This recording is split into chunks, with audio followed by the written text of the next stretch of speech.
Monsoon बेकाबू था, लेकिन इस बार मुंबई को रुलाने वाली बारिश नहीं थी, जमीन थी। डॉक्टर काव्या राव ने अपने मॉनिटर पर झुककर देखा। इनसार यानी interferometric synthetic aperture radar satellite की लाइव फीड पर मुंबई के नक्शे पर लाल और मैजेंटा रंगों का भयानक मिश्रण झिलमिला रहा था। एक विशाल कटोरे जैसी धंसती हुई आकृति, बिल्कुल स्काईलाइन एपेक्स टावर के नीचे, लोअर परेल के केंद्र में। अर्जुन, धसाव की गति बढ़ गई है। काव्या की आवाज में तनाव था। कल यह 5 मिलीमीटर प्रति महीना थी, आज 8 मिलीमीटर तक पहुंच गई है। ये सामान्य सेटलमेंट नहीं है, ये कैटेस्ट्रॉफिक सब्सिडेंस है। अर्जुन ने डेटा स्क्रीन पर नजर गड़ाते हुए कहा। बेस रिक्लेम्ड लैंड पर बना है, ज्यादातर नर्म समुद्री मिट्टी पर, लेकिन मूल योजना के अनुसार जियोपाइल्स को 60 मीटर गहराई तक जाना चाहिए था। अगर वो सही से लगाए गए होते तो इनसार डेटा ऐसा लक्ष्य चिन्ह जैसा नहीं दिखता। बिल्कुल, काव्या ने दांत भींचते हुए कहा।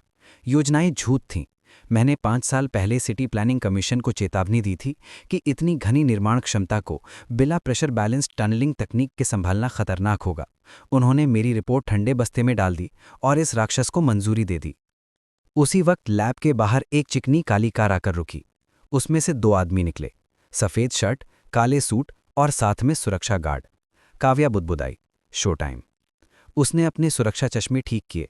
Mister Harish Sharma, Skyline developers के सीईओ, वही व्यक्ति जिसने सस्ते ऊपरी पाइलिंग्स पर हस्ताक्षर किए और अब आधी मुंबई को निगलने वाला गड्ढा खड़ा कर दिया। शर्मा अंदर आया।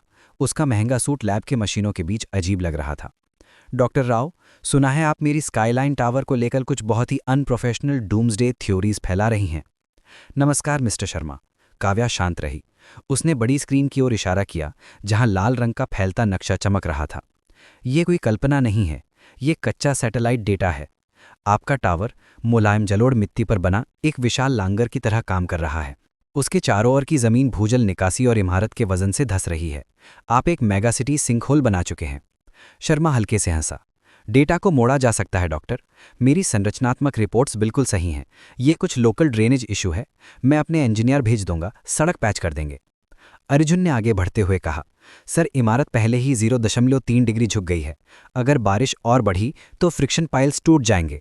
तब सिर्फ आपकी इमारत नहीं गिरेगी, मुख्य सीवेज और वाटर पाइपलाइनों का जाल भी फट जाएगा। पूरा क्षेत्र प्रदूषित बाढ़ का नर्क बन जाएगा। शर्मा का चेहरा सख्त हो गया।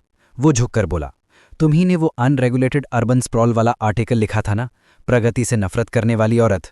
सुन लो, अगर तुमने ये सैटेलाइट डेटा सार्वजनिक किया तो तुम्हारा करियर खत्म कर दूंगा। तुम्हें आर्थिक आतंकवाद फैलाने का दोषी ठहराया जाएगा।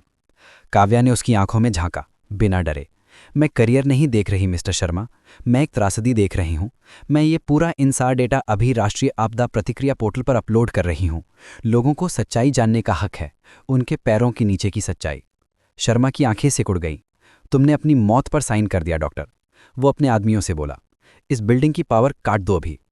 अचानक लैब की रोशनी झपकी और बुझ गई। कमरे में बस तूफानी दोपहर की राखी सी रोशनी बची थी। अर्जुन, इमरजेंसी जनरेटर चालू करो। मेन सर्वर लाइन कटने से पहले pre-emptive structural bracing algorithm run करना होगा, जल्दी। लैब में मशीनों की आवाजें और बाहर गरजते बादलों की गूंज मिलकर एक युद्ध जैसी ध्वनि बना रही थी। मुंबई को बचाने की दौड़ शुरू हो चुकी थी और बाजी उनके खिलाफ झुक रही थी।